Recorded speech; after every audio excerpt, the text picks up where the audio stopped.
So hi and welcome back to my channel. If you're new, welcome to my channel. This is Victor Perez from Evolve Tech. Today we are going to be talking again about the new Sony ZV E10, the camera I'm actually recording with right now. I'm going to be talking about the issues, the main problems I have found while using it. There are not so few, so yeah, I will make a little list. And yeah, remember, if you like this video, remember to like, subscribe and ping the notification bell icon so you receive all the latest updates on my videos. Also, if you like any of the products I will be talking about in this video, you can find a link in the description below. Okay, so yeah, some issues I have found with this camera are, for example, that when you connect it to the PC, it's a little weird to just transfer the files. I mean, maybe I'm used to products like Apple, I don't know, the MacBook Pro. When you connect the iPhone, iTunes opens and it's everything like recognizes itself. When you connect this Sony to my PC, it just opens these two random USBs. You don't know which one you have to open to get the files.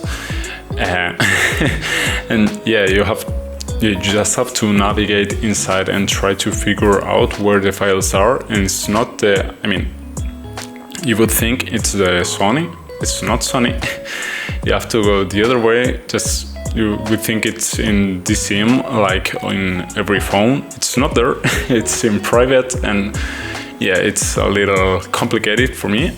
I mean, not for me because I'm used to just playing with PCs and so on, but this camera that was once geared towards the vlogger person who doesn't know much around PCs and just wants to showcase its products, yeah, I think it's a little bit too complicated. If just Sony would have something to import the things or just make it recognize it as one USB and everything's organized, that would be perfect. But at the moment, this is what there is. This, or you can just, I don't know, maybe use a Sony Suite, but then you have to open the program, then connect the camera, then it gets a little bit tricky with time. And another issue I found was the transfer speed of the camera, because when it's connected with USB, it's a USB 3.2, and also the cable that goes to my PC, it's a USB 3.2, but for some reason it's capped to 40 megabytes. And yeah, that's, for example, last weekend I was in London and I filmed all weekend long, and when I came back I had like 40 gigs of videos to transfer, and yeah, I mean, it took like 20 minutes to transfer. And yeah, actually, I mean, if you have an USB 3.2, I think the max it's like 10 gigabytes per second, so it would have taken like ideally 4 seconds. I know it's never ideal, but yeah, that was a possibility, and being capped to 40 megabytes per second, I don't know what's the reason for that, but yeah, it's just how it works right now, and there's no, I don't know if they will solve it with a firmware update or something, but for now that's what there is. Another issue I found was with the lenses, as I was telling before. Yeah, like the 16mm Sigma, that's a pretty hefty boy, and yeah, so this is an ideal vlogging camera if you're using the kit lens or some pancake lens, but if you're using like some good decent lenses, they get big, and yeah, that's a problem because it was heavy even for me. And I'm by no means a small person, so yeah, I mean, it gets pretty heavy, and that's not ideal. Another thing is that I don't know why when manufacturers do like these more economical cameras, they throw the grip out of the window, and this is like one of the smallest grips I have ever used. I don't know for what reason. I mean, they can just add it to every camera because all hands, I mean, my hands are pretty big, but in any case, like, I mean, even someone with small hands would have problems. holding this camera, especially if you're using it with bigger lens. As I told before, it gets pretty heavy, so yeah, I don't know why manufacturers do this. I know it's just because it has enough space for the battery and that's it, but they could just put decent grips on every camera, because humans are humans and it doesn't depend on how much you want to spend for the camera. Another issue I found is that this camera has no weather sealing, and if you're, for example, last week when I was in London, I didn't know if it was going to rain. At some point it started raining and I had to stop the video and just start it later. It's kind of the perfect vlog setup for a vlogger who doesn't vlog outside, because right now it's starting to rain and I'm afraid my camera will die, so yeah, we'll just have to stop it. So yeah, just having to worry about whether it's going to rain or not to do the videos, for me it's a no-brainer. I know that they did it to make it more economic, but if it's a camera that you're going to take on the streets, on your travels, on at least, yeah, I think like weather sealing, for me it's a must, and in this case it doesn't have it, and you have to just take care of the weather when you're filming. Another issue I have found, and I have found just now, it's that you can power it with a power bank, but it doesn't charge enough because it consumes more power while you are shooting on 4K than what it gets with a USB cable. So I was actually filming right now in this precise moment, and it told me the battery was drained because the camera had like 7% battery, and I was like, yeah, we'll just plug it in and keep recording and that's not an issue. But actually it wasn't filling up, it was just going down, just slower, but it took like 20 minutes. Normally it would just drain in 5 minutes, so it's much slower, but in any ways it's not charging up. So yeah, you will have to have 2 batteries. I was hoping it was enough with the power bank, but I just discovered it isn't. And another issue for me is the stabilization. It has none, and for example, when I was shooting with a selfie stick, it's all shaking, and there's all these micro jitters that you can't get off in like Premiere and so on. There's a solution to this, and there's the Catalyst Browse and Catalyst Prepare from Sony. Catalyst Browse is for free, but it's capped. It can't use like batch stabilization, so you will have to go for the videos one by one. Catalyst Prepare, it costs like $150 per year, and it's basically the same software. Everything's the same, but it has unlocked the batch features. So when I was in London, I had like 130 videos, and yeah, it's impossible to do it with Catalyst Browse. With the free version, you have to go to Catalyst Prepare, and then it's more money. I mean, it's good that Sony made the free software, but at the same time, it's a very time-consuming thing to do.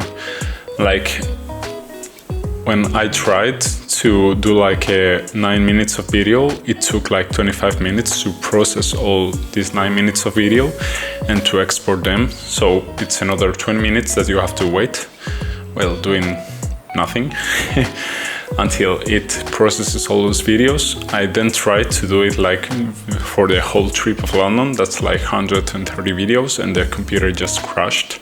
It wasn't able to do it, so I had to do it like 40 videos and 50 videos. And in any case, it took like 45 minutes.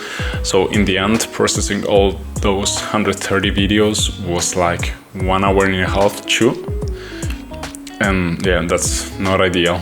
Because I mean, yeah, it's cheaper than a gimbal, because a decent gimbal will take like $300, $400, like a really good one. But yeah, I mean, you have to take into account the time you are losing in every video. I don't know what kind of video you do. If you do a video like this at home, it's not an issue, because you can just use Catalyst Browse and process this one video. But if you're doing like traveling, then you're going to have to stabilize all of those videos or live with jitters. And if you have to do this for everyone, yeah, it's a lot of time that you have to take into account to see whether it's better to go with a gimbal or just go with Catalyst Browse. So yeah, for example, if I was vlogging a lot, I would just go with a gimbal, because you just shoot, it's stabilized. Maybe it's not 100% perfect, but it's like 90% perfect. And then you arrive home and you can just start editing those videos. If you go with a gyro stabilization, you have to arrive home, you start processing them, you wait 2 hours, and then you get them to Premiere. And many times, like the stabilization you apply, it's uniform for all the videos. So if one video is very shaky, it will apply the one stabilization from the not shaky one, and it will look bad. I mean, it will look better, but not good in any case. And that's another issue, that to apply this stabilization, it's always cropping into the video. So when you are shooting, you have to take into account that it will be cropped. So it's something else that worries you, that doesn't make this process of doing video so immediate. Now you have to worry about whether it's going to rain. You have to worry about cropping and not having a video that looks like this later.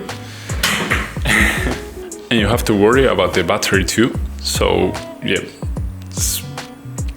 I mean, it's a good camera, but yeah, there's many things to worry about when you are using it. I wanted to point out that my PC has a 3950X and a 3090, and even in that case, that's like best case scenario. It took like, yeah, used to like 2 hours to process everything. So yeah, that's like best case. If you have a worse PC, I don't know how long it will take it, but I don't know until which point it's worth it. Okay, and here is 2 extra issues that I found exactly while recording this video. One of those 2 is that if you're recording with a microphone, like before, I was going to do the comparison test between the internal microphone and the Blue Yeti, and when you are connected to one microphone, you have to take it off and then restart the camera, because otherwise the internal microphone is not going to start working right away. I don't mean like in the middle of a recording taking it off. I mean, stop the recording, take it off, and then there's no microphone, because it doesn't work at all. So I did an entire video where there was not sound by any means. So I had to redo it, and yeah, each time you take a microphone off, you have to switch off and switch on again the camera so it recognizes the internal microphone. I don't know, it sounds weird to me, but yeah, for some reason it's the way it is. And one last issue I have just found while reviewing my footage from London is that the camera has incredible rolling shutter. It means that the image will do like a yellow effect. I'm going to try to show it to you in some footage, because actually the thing is that the camera is not stabilized.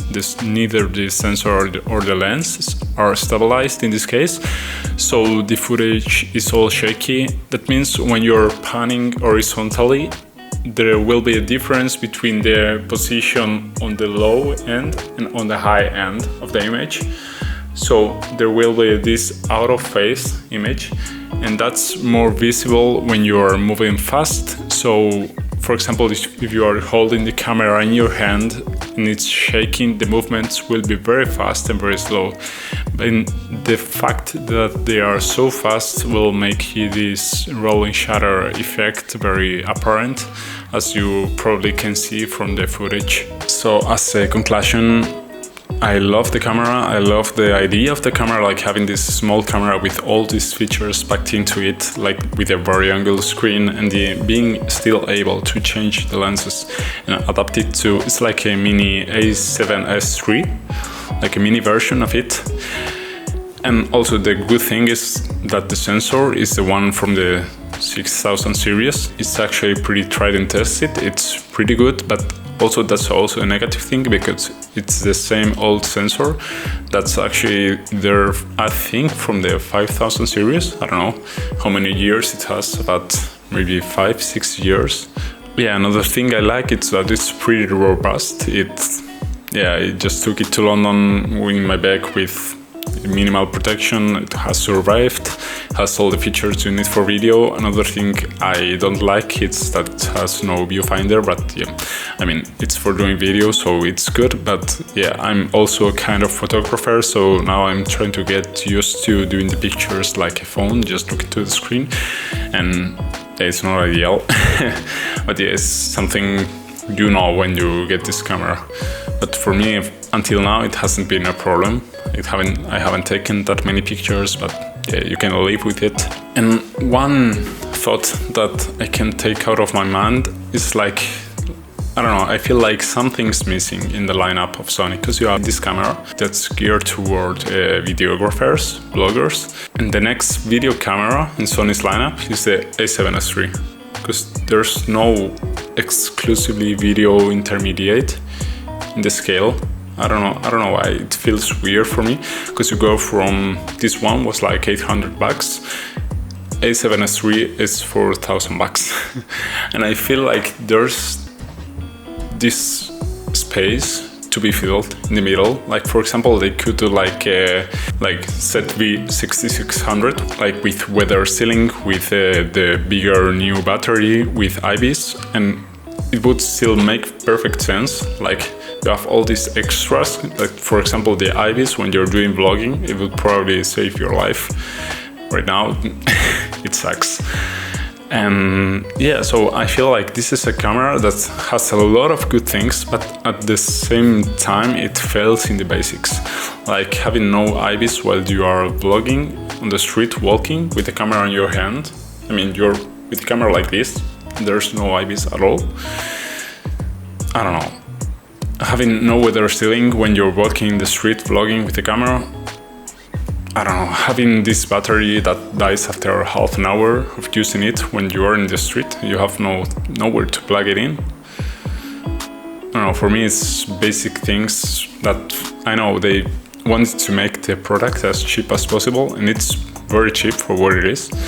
But at the same time, I feel like there's this possibility for a middle camera, like $1,200, $1,100 for like a ZV 6600 with all these features would make like the perfect camera. Because for many people, like for me, there's no need to go like 10-bit video and full frame. Like this APS-C, you can see the quality of videos I'm getting here at my home studio.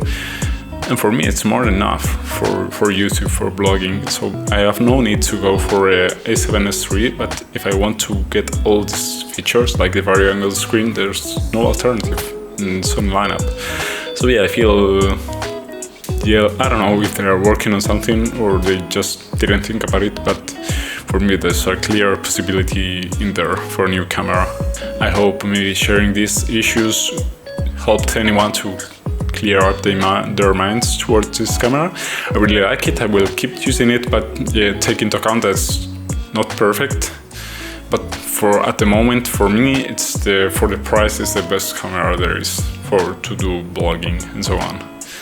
So yeah, have a nice day.